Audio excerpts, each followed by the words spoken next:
चलिए फ्रेंड्स शुरू करते हैं आज का अपना वीडियो। आज के इस वीडियो में आपको बताऊंगा क्लास 9th का हिंदी स्पेशल का मॉडल क्वेश्चन पेपर जो कि वर्ष 2021 के लिए वेरी वेरी मुश्त है। अगर आप क्लास 9th में हैं तो इस वीडियो को लास्ट तक जरूर देखिएगा क्योंकि यह वीडियो बहुत ही यूजफुल होने वाला है क्लास 9th वालों के लिए। तो शुरू करते हैं आज का अपना वीडियो। फ्रेंड्स आज के इस वीडियो में आपको बताऊंगा कक्षा 9 का होगा जो कि वार्षिक परीक्षा का होगा, हिंदी स्पेशल का होगा यानी हिंदी विशिष्ट का होगा। आपका मॉडल क्वेश्चन पेपर है, मैक्सिमम मार्क्स यानी 100 मार्क्स का आपका यह क्वेश्चन पेपर है। समय 3 घंटे का है यानी 3 घंटे के अंदर अंदर आपको पेपर को सोल्यूशन करना होगा। तो निर्देश आपके सामने आ चुके हैं। आपको निर्देश पढ़ना बहुत ही जरूरी है। जब आप निर्देश पढ़ते हैं तभी आपको पता चलता है कि क्वेश्चन क्या कहना चाहता है। तो पहला निर्देश है सभी प्रश्न अनिवार्य हैं यानी कि ऑल क्वेश्चंस आर कंपलसरी।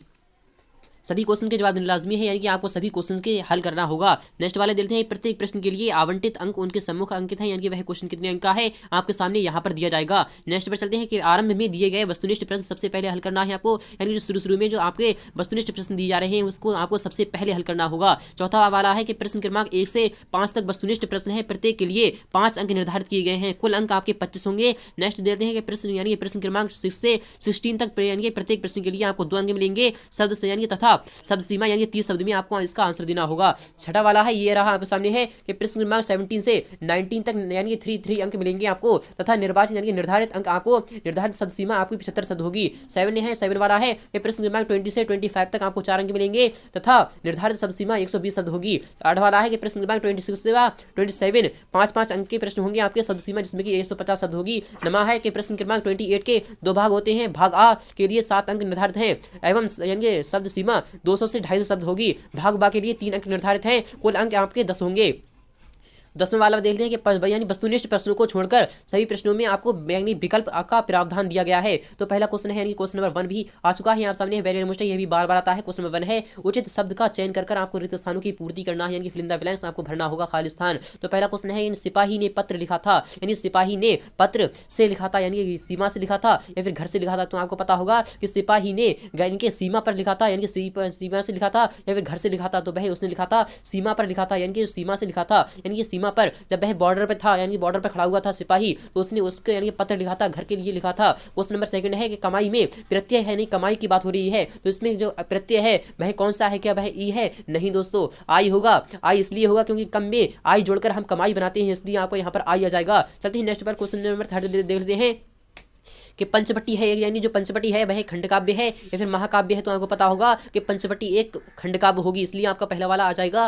चलते हैं क्वेश्चन नंबर 4 देते हैं कि कृष्ण का सुदामा से यानी सुदामा यानी कृष्ण व सुदामा कौन थे? पड़ोसी थे, सहपाठी थे। तो आपका जवाब आएगा यानी सहपाठी थे। जी हाँ फ्रेंड्स, आपका सहपाठी आएगा। चलते हैं नेक्स्ट पर नारियल का फल ऊपर से कठोर होता है नर्म होता है। तो आपको पता होगा कि नारियल का जो फल होता है वह ऊपर से बहुत ही कठोर होता है इसलिए आपका जवाब क्या आएगा यानी कठोर होता है। चलते हैं नेक्स्ट पर यानी नेक्स्ट क्वेश्चन भी दे लेते हैं। ये रहा आपके सामने क्वेश्चन नंबर 2 है, वेरी मुश्किल है, यह भी बार बार आता है कि सही विकल्प आपको चुनकर लिखना होगा। तो क्वेश्चन नंबर 2 का पहला वाला क्वेश्चन है कि हमारी पृथ्वी है यानी जो हमारी पृथ्वी है वह क्या है? तो यानी मंडल है यानी कि आ वाला यानी मंडल है या फिर ग्रह है यानी कि पहला वाला आपका आ रहा है क्या ग्रह है तथा तारा है या मंडल है या फिर प्लूटो है। तो आपका आएगा यानी कि आ वाला आएगा यानी कि ग्रह है। जी हाँ फ्रेंड्स, हमारी जो पृथ्वी है वह एक ग्रह है इसलिए आपका विकल्प पहला वाला सही हो जाएगा। चलते हैं नेक्स्ट वाले भी क्वेश्चन देते हैं। ये रहा आपके सामने है कि वर्गों के सार्थक योग को कहते हैं। फ्रेंड्स, जो वर्ग होते हैं उनके सार्थक योग को क्या कहते हैं? संधि कहते हैं, शब्द कहते हैं, समास कहते हैं, अर्थ कहते हैं। तो आपका जवाब आएगा यानी समास कहते हैं। तो वर्गों के सार्थक योग को हम समास कहते हैं इसलिए आपका विकल्प यहाँ पर सा वाला सही हो जाएगा। 3rd वाला क्वेश्चन है कि तुलसीदास कवि हैं। फ्रेंड्स, जो तुलसीदास हैं वह कैसे कवि हैं? वीरगाथा काल के कवि हैं,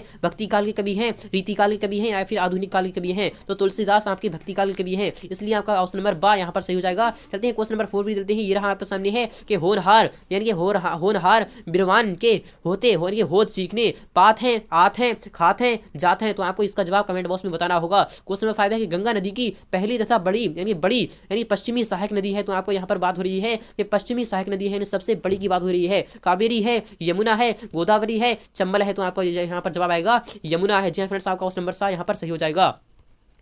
क्वेश्चन नंबर 3 भी देख लेते हैं। ये रहा आपके सामने क्वेश्चन नंबर 3 है कि निम्नलिखित में से सत्य और असत्य का आपको चयन करना है यानी कि आपको चुनना होगा। तो पहला क्वेश्चन है क्वेश्चन नंबर 3 का पहला वाला क्वेश्चन है कि पुस्तक कागज का बंडल यानी कि पुस्तक कागज का जो बंडल मात्र होती है क्या यह सत्य है या फिर असत्य है? तो आपको यही बताना होगा। किरण शब्द का पर्यायवाची शब्द रश्मि होता है। तो किरण यानी कि किरण होती है उसका जो पर्यायवाची शब्द होता है क्या रश्मि होता है? जी फ्रेंड्स, बिल्कुल सही बात है। क्वेश्चन नंबर 3 देते हैं कि यानी कि रस युक्त वाक्य ही काव्य है कथन आचार्य विश्वनाथ का है क्या यह सत्य है या फिर असत्य है? तो आपको यह पर जवाब कौन सा होना चाहिए? आप इसका जवाब कमेंट बॉक्स में जरूर तो फ्रेंड्स क्वेश्चन नंबर 4 भी आ चुका है आप सामने कि छंद के पढ़ने की शैली को यति कहते हैं, क्या यह सत्य होगा या फिर असत्य होगा, आपको यह कमेंट बॉक्स में बताना होगा। क्वेश्चन नंबर 5 है कि भारत में जन्म लेने पर विवेकानंद को गर्व था। जी हाँ फ्रेंड्स, बिल्कुल था, इसलिए आपका यह सत्य हो जाएगा। चलते हैं नेक्स्ट वाला भी क्वेश्चन देते हैं। क्वेश्चन नंबर 4 भी आ चुका है आप सामने, वेरी मोस्ट है। यही क्या कहना चाहता है कि सही जोड़ी का आपको मिलान करना है, यानी कि मैच द वर्ड्स आपको मिलान करना होगा, सही मिलान करना है। तो कॉलम आ और कॉलम बा आपके सामने आ चुका है कि इसरो की स्थापना हुई थी। फ्रेंड जो इसरो था, यानी कि इसरो है इंडियन स्पेस रिसर्च ऑर्गेनाइजेशन, इसकी फुल फॉर्म है। इसरो की स्थापना हुई थी, यानी किसने की थी आपको यह बताना होगा। तो यह आपने किसने की थी, तो जो भूमि है, यानी जो भूमि है, तो भूमि आपकी धरा है, यानी कि भूमि जो होती है वह धरा होती है, यानी जो पृथ्वी होती है जिस पर हम रहते हैं उसे धरा यानी कि घर कहते हैं। और मुक्त काव्य क्या है, तो मुक्त काव्य किसके द्वारा लिखा गया है। और मेरा नया बचपन किसका होगा, यानी मेरा नया बचपन किसका है आपको यह बताना होगा। और यानी कि यहाँ पर बात हुई एक कुत्ता का मैना किसके द्वारा, यानी कि यह किसका, यानी किसकी कृति है, तो आपको यह बताना होगा एक कुत्ता का मैना किसका होगा। आप इसे हमें कमेंट बॉक्स में जरूर बताइएगा। चलते हैं क्वेश्चन नंबर 5 भी देते हैं। ये रहा आपके सामने क्वेश्चन नंबर 5 है। निम्नलिखित प्रश्नों के उत्तर एक शब्द या फिर एक वाक्य में आपको देना होगा। अंबर कलंक किसे कहा गया है। फ्रेंड्स अंबर कलंक यानी कि जो अंबर होता है, यानी कि वह भिखारी को कहा गया है, यानी कि अंबर कलंक कहा जाता है, भिखारी को कहा जाता है। चलते हैं नेक्स्ट पर। दही शब्द का तत्सम शब्द क्या होगा, तो दही होगा, यानी कि इसका तत्सम शब्द क्या होगा, तो वह होता है, यानी वह होता क्या होता है, दीर्घ होता है। जी हाँ फ्रेंड्स, दीर्घ होता है। चलते हैं नेक्स्ट वाले भी क्वेश्चन देते हैं कि गोस्वामी तुलसीदास के प्रमुख महाकाव्य का आपको नाम लिखना है। गोस्वामी तुलसीदास ने रामचरितमानस की स्थापना की थी, यानी कि उसकी रचना की थी। कवि वृंद का पूरा नाम क्या था, तो कवि वृंद का पूरा नाम वृंदावन लाल था, इसलिए आपका जवाब आएगा यानी वृंदावन लाल। चलते हैं नेक्स्ट पर। एक स्वयं ज्ञात यानी कि वन का नाम आपको बताना होगा। चलते हैं क्वेश्चन नंबर 6 देते हैं।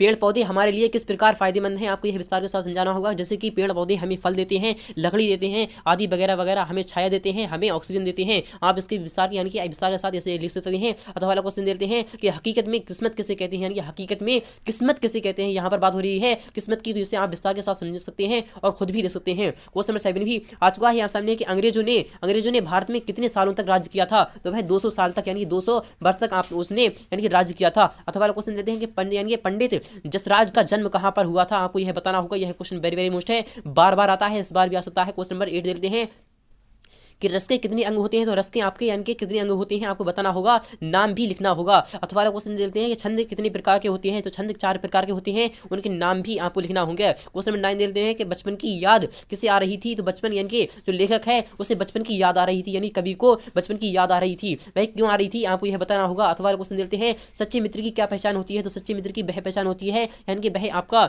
दुख और सुख यानी दोनों में ही साथ देता है, और जो बेकार यानी कि खराब मित्र होता है वह आपका केवल यानी सही टाइम पर ही आपका साथ देता है और गलत टाइम पर उसका यानी कि वह साथ नहीं देता है। तो क्वेश्चन नंबर 10 भी दे लेते हैं। ये रहा आपके सामने क्वेश्चन नंबर 10 है कि पिंजड़े में बंद किसे रखा गया था, तो पिंजड़े में बंद जो रखा गया था वह तोते को रखा गया था। चलते हैं अथवा क्वेश्चन दे लेते हैं। रैदास की प्रभु भक्ति किस भाव की थी, भाव की है आपको यह बताना होगा। क्वेश्चन नंबर 11 है चंद्रमा की किरणें कहां कहां फैली हुई थी, आपको यह बताना होगा, विस्तार के साथ बताना होगा। यह क्वेश्चन आपका 2 अंक का है। अथवा क्वेश्चन देते हैं कि प्रिय के बोलने में कवि की किसकी वर्षा होती जा रही है, यानी कि होती दिखाई देती है, प्रेम की दिखाई देती है, इसलिए आपको यहाँ पर आएगा प्रेम। चलते हैं क्वेश्चन नंबर 12 देते हैं। ये रहा आपके सामने है कि जीवन मार्ग में कांटे और कलियां क्या है, यानी कि जीवन मार्ग जो होता है आपका, यानी जीवन के 2 पहलू होते हैं, सही यानी कि सुख और दुख। यानी कि सुख में क्या होता है, तो सुख में यानी कि जब आप बहुत ही ज्यादा सुख है तो वह सुख यानी कि सुख वाला कहलाता है, यानी कि वह कलियां कहलाती है। तो आपका यानी कि हमेशा एक सही वक्त नहीं रहता है, कभी जब दुख है तो कभी सुख भी होगा, जब कभी सुख है तो कभी दुख भी हो सकता है, आप इसे ध्यान में रखिएगा।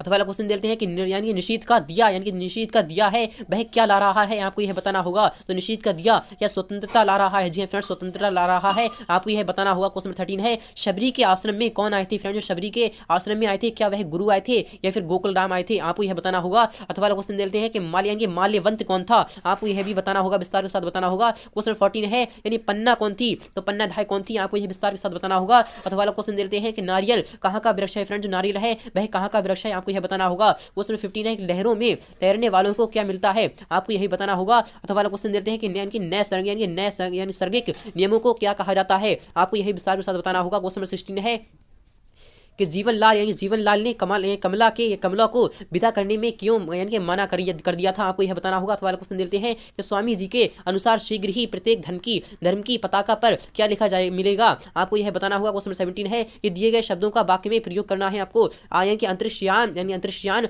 यात्री को और वायुमंडल को आपको यानी शब्दों का वाक्यों में प्रयोग करना है। अथवा क्वेश्चन देते हैं कि दिए गए शब्दों की पहचान यानी कहानी आपको बनाना होगा, झील, पक्षी, पेड़ पौधे, तितली, बरसात, सूरज, आप इसे विस्तार के साथ समझ सकते हैं। क्वेश्चन 18 भी दे तो फ्रेंड्स क्वेश्चन नंबर 18 भी आ चुका है यहाँ सामने है, वेरी मोस्ट है। ये भी बार बार आता है कि नीचे दिए गए यानी नीचे दिए गए जीव जंतुओं की एक एक विशेषता आपको बताना होगी, यानी नीचे जो दिए जा रहे हैं आपको जीव जंतु उनकी एक एक विशेषता बताना होगी आपको। जो कुत्ता है यानी कुत्ता की एक विशेषता क्या है, तो कुत्ता घर की रखवाली करता है। बकरी क्या है और हिरन की एक एक विशेषता आपको बताना होगी। अथवा वाला क्वेश्चन देते हैं, ये रहा यहाँ सामने है कि कल आपने कौन सा अच्छा काम किया था, उसको आपको लिखना होगा। यह वेरी वेरी मोस्ट है। क्वेश्चन 19 है कि अनुप्रास अलंकार की परिभाषा उदाहरण सहित आपको बताना होगी। यह क्वेश्चन भी आपका 3 अंक का होगा। अथवा क्वेश्चन देते हैं महाकाव्य व खंडकाव्य में 3 अंतर आपको बताना होगा। क्वेश्चन 20 है कि लोकोक्ति व मुहावरा में कोई 4 अंतर आपको लिखना होगा। यह क्वेश्चन आपका 4 अंक का होगा। अथवा क्वेश्चन देते हैं कि यौगिक यानी यौगिक शब्द की परिभाषा उदाहरण सहित आपको समझाना होगी। क्वेश्चन 21 है कि वीरगाथा काल की 4 विशेषताएं आपको बताना होंगी, यानी वीरगाथा काल को ही आदिकाल कहा जाता है, इसकी 4 विशेषताएं आपको बताना होंगी। अथवा क्वेश्चन है कि भक्ति काल की 2 विशेषताएं लिखते हुए भक्ति काल के 2 कवि के नाम आपको उनकी एक एक रचना के साथ आपको लिखना होगी। चलते हैं क्वेश्चन 22 है आपके सामने है, वेरी मोस्ट है कि मीराबाई यानी कि मीराबाई व सुमित्रा नंदन पंत का काव्यगत परिचय निम्नलिखित बिंदुओं के आधार पर आपको देना है। 2 रचनाएं भापक्ष कला पक्ष व साहित्य में स्थान आपको यह बताना होगा, यानी या तो आपको मीराबाई का लिखना होगा या फिर सुमित्रा नंदन पंत का लिख दीजिए। क्वेश्चन 23 है कि मुंशी प्रेमचंद अथवा हजारी प्रसाद द्विवेदी का साहित्यिक निम्न यानी कि निम्न परिचय निम्न बिंदुओं के आधार पर आपको देना होगा। यह क्वेश्चन भी आपका 4 अंक का है। 2 रचनाएं भाषा शैली साहित्य में स्थान आपको यह बताना होगा। क्वेश्चन 24 है, ये रहा आपके सामने है कि निम्नलिखित पद्यांश की संदर्भ सहित आपको यानी संदर्भ और प्रसंग सहित आपको व्याख्या करना है। चारू चंद्र की चंचल किरणें खेल रही हैं जलथल में, स्वच्छ चांदनी यानी बिछी हुई है अवनी और अंबर तल में, आपकी इसकी व्याख्या करना होगी। अथवा क्वेश्चन मिलते हैं कि रहीमन धागा प्रेम का मत यानी मत तोड़ो चटकाए, टूटे से यानी टूटे से फिर ना मिले गांठ पड़ जाए, आपको यह बताना होगा। क्वेश्चन 25 है, ये रहा आपके सामने है। क्वेश्चन 25 है निम्नलिखित पद्य यानी गद्यांश की यानी प्रसंग सहित आपको व्याख्या करना है। तो साहसी मनुष्य की पहली पहचान ये है कि वह बात की चिंता नहीं करता है कि तमाशा देखने वाले लोग उसके बारे में क्या सोच रहे हैं। जनता यानी जनमत की यानी उपेक्षा करके जाने वाला आदमी दुनिया की असली ताकत होता है और मनुष्यता को प्रकाश भी उसी आदमी से मिलता है, आपको यह बताना होगा। अथवा क्वेश्चन देते हैं कि भारत नदियों का देश रहा है, इसलिए नदी यानी कि नहीं कि किस नदी देश में नदियों की यानी कि है अधिकता है, बल्कि इसलिए कि इस देश में नदियों का विशेष रूप से सम्मान हुआ है। वे हमारे जीवन में बहुत यानी महत्व रखती हैं, उनसे हमारा आर्थिक सामाजिक और आध्यात्मिक जीवन समृद्ध हुआ है, आपको इसकी व्याख्या करना होगी। तो प्रसंग सहित आपको व्याख्या करना होगी। क्वेश्चन 26 से भी आ चुका है हम सामने है। निम्नलिखित अपठित यानी कि अनसीन पैसेज को पढ़कर आपको नीचे लिखे गए प्रश्नों के आपको उत्तर देना है। तो पहला है कि विद्यार्थी जीवन वह समय है जिसमें बच्चों के चरित्र व्यवहार तथा आचरण को जैसा चाहे वैसा रूप दिया जा सकता है, चाहे अच्छा चाहे बुरा। यह अवस्था भावी वृक्ष की उस कोमल शाखा की भांति होती है जिसे जिधर मोड़ा जा सकता है। पूर्णतः विकसित वृक्ष की शाखाओं में मोड़ना संभव नहीं है, उन्हें यानी मोड़ने का प्रयास करने से वे टूट सकती हैं। व्यवहार को सुधारने का सर्वोत्तम समय कौन सा है, तो वह है बाल्यावस्था। उपयुक्त गद्यांश का आपको उचित शीर्षक आपको देना होगा। विकसित शब्द का आपको विलोम शब्द लिखना होगा। यह जीवन की अवस्था किसकी भांति होती है, आपको यही बताना होगा। क्वेश्चन 27 है, ये रहा आपके सामने है कि विद्यालय के प्रचार को स्थानांतरण प्रमाण पत्र हेतु आवेदन पत्र आपको देना होगा। यह क्वेश्चन आपका 5 अंक का है। अथवा क्वेश्चन देते हैं कि अपने मित्र को जन्मदिन की बधाई देते हुए पत्र लिखना है आपको। क्वेश्चन नंबर 28 है कि निम्नलिखित में से किसी विषय पर लगभग 200 से 250 शब्दों में यानी सारगर्भित निबंध आपको लिखना होगा। विज्ञान के चमत्कार पर लिख दीजिए, पर्यावरण के यानी पर्यावरण प्रदूषण पर लिख दीजिए, मेरा प्रिय खेल पर लिख दीजिए, जल ही जीवन पर लिख दीजिए, दूरदर्शन का महत्व पर लिख दीजिए, या फिर आप कुछ भी लिख सकते हैं। तो यह एक मॉडल क्वेश्चन पेपर था आपका हिंदी का था। उम्मीद करूंगा आपको वीडियो बहुत ही अच्छी लगी होगी। अगर वीडियो अच्छी लगी है तो वीडियो को लाइक करना, शेयर करना बिल्कुल भी ना भूलें। मिलते हैं नेक्स्ट पार्ट।